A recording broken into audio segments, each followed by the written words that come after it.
Sama-sama tayong magiging saksi.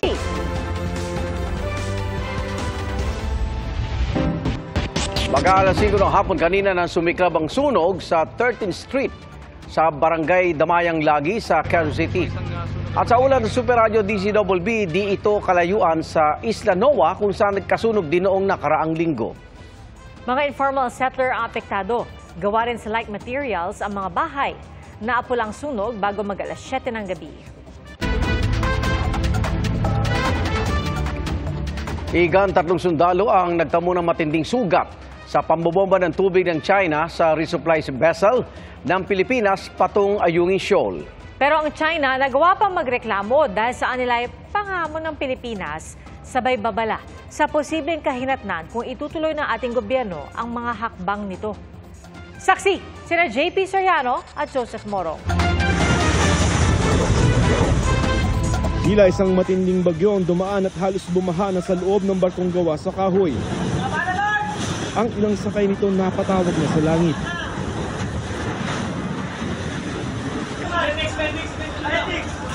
May humingi ng tulong medikal.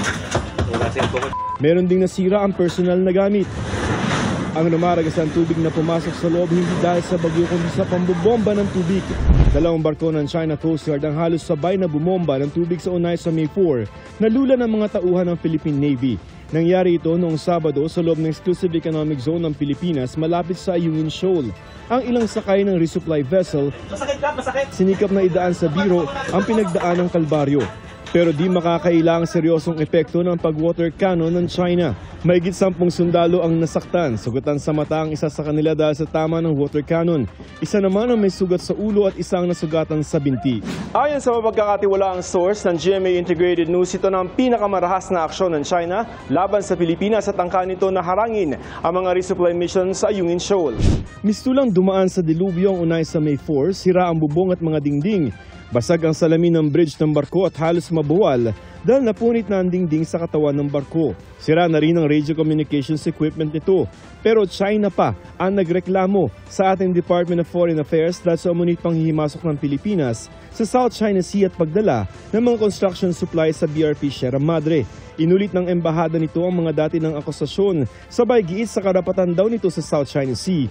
Base sa kasaysayan, dapat daw itigil ng Pilipinas ang paghahamon nito dahil handa raw ang China Coast Guard anumang oras para dumipensa. Ang China Coast Guard tinawag na naaayon sa batas at professional ang kanilang mga hakbang. May hiwalay ding banta ang Defense Ministry ng China, gayon din ang Foreign Ministry nito. Dapat daw maging handa ang Pilipinas sa posibleng kahihinatnan kung di ito titigil. Pero giit ng ating gobyerno hindi isusuko ng Pilipinas ang karapatan ng bansa sa West Philippine Sea. Ayon kay Defense Secretary Gilberto Chodoro Jr., China lamang ang naniniwala sa mga sariling pahayag nito na iligal ang mga ginagawa ng Pilipinas sa sarili nitong EEZ at ang Pilipinas ang uudyok ng gulo. Hindi tayo ang humaharang ng kahit sino man sa West Philippine Sea. Tayo ang hinaharang. So anong gagawin natin? Titihaya na lang? Hindi naman siguro pwede. Hinamon din ni Chodoro ang China na panindigan ang kagustuhan umano nito ng dialogue at mapayapang pagresolba sa issue. Kung talaga siguro, hindi sila natatakot na ihayag sa buong mundo ang kanilang claim, bakit hindi tayo magpa-arbitrate sa ilalim ng international law para maliwanag sa lahat kung ano ang karapatan ng kahit sino? Bakit ayaw nila? Pagkatapos, pag nahuhuli sila sa mga hindi tamang sinasabi nila, ayan na, magbabanta. Tama ba yon? Hindi lang Unay sa May 4 ang nakaranas ng pangharas. Ang barko ng Philippine Coast Guard na BRP Cabra, hinabol ng China Coast Guard kahit sinabihan na sila ng PCG na kailangan ng tulong ng Unay sa May 4. Diniskartehan lang ng kapitan ng PCG kaya nakalapit ito sa resupply vessel. So matapos nga yung tindi ng sinapit ng Unay sa May, kinailangan na silang i-rescue at ang BRP Cabra ang naatasang gawin yan. Nang magpang-abot na, itinali agad ang mga lubi at hinila ang Unay sa BRP Cabra. Inilipat ang mga sugatang sundalo at agad silang ginamot. Nung bugahan na kami doon, talagang kanya-kanya kaming cover. Hindi nga namin nalaman na saka na lang namin nalaman may sugat nung nandun na kami, naka-cover na kami. Nabaklas na kasi lahat yung namin, yung sa bridge. Kaya hindi na talaga kami makaiwas. Ang mga dalang sundalo at mga pagkaing dala ng UNAISA nilipat sa mga rubber boat para maituloy ang RORE mission. Matagumpay silang nakalipat sa BRP Sierra Madre sa kabila ng paglapit sa kanila ng rubber boat ng China na kumuha pa ng mga litrato. May mga inilatag ding floating barrier ang China sa isang bahagi ng Ayungin Shoal. Ang UNAISA May 4 naman, sinamahan ng mga barko ng PCG pabalik ng mainland Palawan at dinala sa ospital ang mga nasugatang sundalo. Ayon sa DFA, ipinatawag nila ang Chargé d'Affaires ng Chinese Embassy para ihayag ang mariing pagtutol ng Pilipinas sa agresibong aksyon ng China Coast Guard at Chinese Maritime Militia sa resupply mission ng Pilipinas sa Ayungin Shoal. Inatasan din ang Philippine Embassy na maghain ng demarche o protesta sa Chinese Ministry of Foreign Affairs. Sabi ng DFA, gumagawa ng mga hakbang ang Pilipinas para mapababa ang tensyon base na rin sa utusin ng Pangulong Bongbong Marcos at Chinese President Xi Jinping. Ang ganitong agresibong aksyon ng China ay nagdudulot ng duda kung sinsero ba ang China na pababain ang tensyon at ipalaganap ang kapayapaan sa katahimikan sa South China Sea. Sa kabila ng tensyon at pinagdaan ng kalbaryo, sabi ng mga nasugatang sundalo, handa pa rin silang sumama sa susunod na RORE mission dahil anuman daw ang mangyari, tuloy ang kanilang tungkulin na protektahan ang West Philippine Sea. Yes sir, lang naman talaga to. Part lang to ng trabaho namin sir. Kaya okay lang to sir. Para sa GMA Integrated News, JP Soriano, Joseph Morong ang inyong saksi. 2.4 million pesos. Ganyan raw kalaki ang kota ng kada isang nagtatrabaho sa sinalakay na scam hub na nagkukunwaring pogo sa Bamban, Tarlac. Ayon sa isa sa mga nasagip na dayuhan doon. Paimbisigahan naman ng isang senador ang kaugnayan umano ng mayor ng Bamban sa establishmento. Saksi si Mark Salazar. Ang raid na ito sa Zun Yuan Tech Complex sa Bamban, Tarlac ang pinakamalaki raw na tisod ng Presidential Anti-Organized Crime Commission sa mga nagpapanggap na pogo pero pugad pala ng global scamming operations. Big is an understatement. Napakalawak ng problema. May isang Malaysian dito nagsabi na isang araw ang na-scam nila, isang tao lang, 8 million pesos a day. So if you're talking of 282 scammers, you could multiply. Your math is as good as mine. Pero mas ikinagimbal ni Senator Sherwin Gatchalian ang mga ebidensyang ibinigay sa kanya mula sa raid ng Zun Yuan Tech. Sangkot daw ba si Bamban Tarlac Mayor Alice Guo sa operasyon ng Zun Yuan sa kanyang bayan? Nakapangalan daw kasi kay Alice Guo ang license to operate ng complex noong 2020 nung private citizen pa siya. May sasakyan ding nakuha sa loob ng Zun Yuan na nakapangalan umano kay Guo. Pati electric bill na nakapangalan kay Guo ay na-recover din sa loob ng Zun Yuan. Nagpadala na kami ng mensahe sa cellphone at sa pamamagitan ng email kay Mayor Guo para makuha ang kanyang panig pero hindi pa siya sumasagot.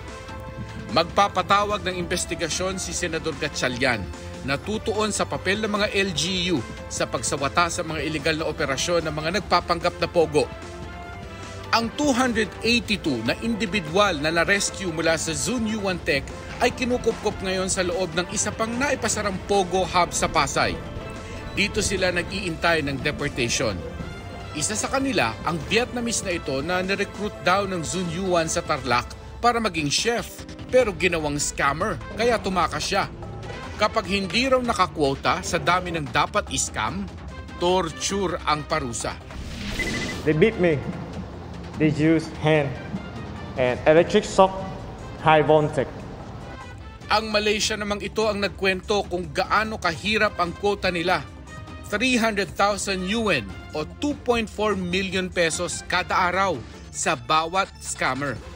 I don't know where the way can escape out. Yeah.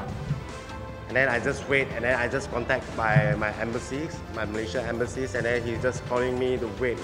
Para sa GMA Integrated News, ako si Mark Salazar, ang inyong saksi. Lumabas sa pagsusuri na positibo sa rabies si Kilua, ang golden retriever na pinagpapalo hanggang mamatay sa Camarines Sur. Pero giit ng POS o Philippine Animal Welfare Society, hindi porket may rabies ay tama na ang ginawang pagpatay kay Kilua. Saksi, si Darlene Kai.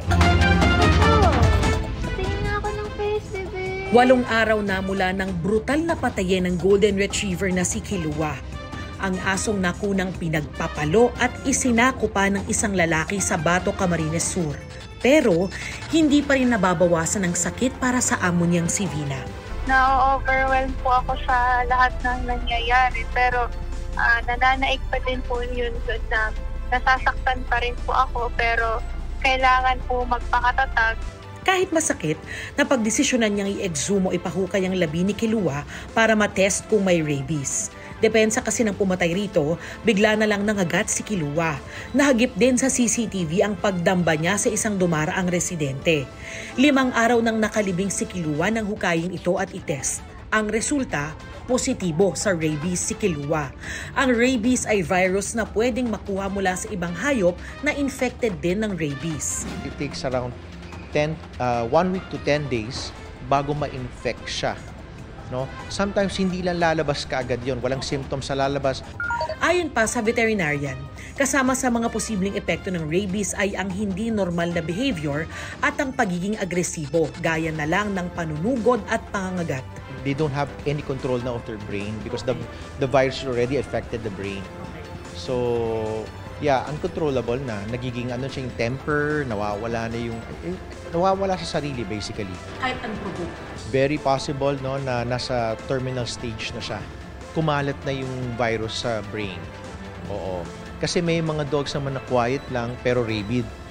Tapos biglang pala may rabies pa sila. Delikado sa tao ang rabies. Kapag nakagat ang tao ng aso o anumang hayop na infected ng rabies, pwede niya itong ikamatay kapag hindi naagapan. Ayon kay Arazas, may anti-rabies vaccine si Kilua. At ayon din sa POS o Philippine Animal Welfare Society, hindi porke may rabies ay tama ang ginawang pagpatay kay Kilua. Hindi justified yung pagpatay kahit positive sa rabies. I think the only way na justified is kung ina-atake ka na, makikita natin hindi po ito yung nangyari kay Kilua. Siya po yung hinabol. Hinahabol po niya yung aso kahit nagtatago na yung aso. Patuloy pa rin po yung pag-habol niya at gusto niyang pupukin talaga hanggang sa mamatay. Base sa manual ng Bureau of Animal Industry, ang isang hayop na pinaghihinalaang may rabies ay dapat dumaan sa 14-day observation period. Sa mga kaso raw ng highly suspected rabies cases, saka pa lang sasailalim sa humane euthanization. For those people po na nag-iisip na porket positive ang isang aso sa rabies, okay na lang napatayin ito. Mali po kasi may tamang, gaya po ng sinabi ko, may tamang proseso po para doon. Kaya desidido pa rin daw siyang magsampa ng kaso. Kanina, nagpasa na si Arazas at POS ng joint affidavit complaint sa Provincial Prosecutor's Office ng Camarines Sur para sa mga kasong paglabag sa Animal Welfare Act at Anti-Rabies Act na isasampa nila laban sa pumatay kay Kilua. Handa raw si Arazas na sagutin ang gasto sa pagpapagamot ng mga nakagat ni Kilua. Sinubukan namin na makuha ang panig ng lalaking pumatay kay Kilua, pero ayon sa kapitan ng Barangay Tres Reyes, ayaw na raw munang magpa-interview ng lalaki. Para sa GMA Integrated News, Darlene Kai ang inyong saksi. Mga kapuso, sama-sama tayong maging saksi. Mag-subscribe sa GMA Integrated News sa YouTube at para sa mga kapuso abroad, samahan niyo kami sa GMA Pinoy TV at sa www.gmanews.tv.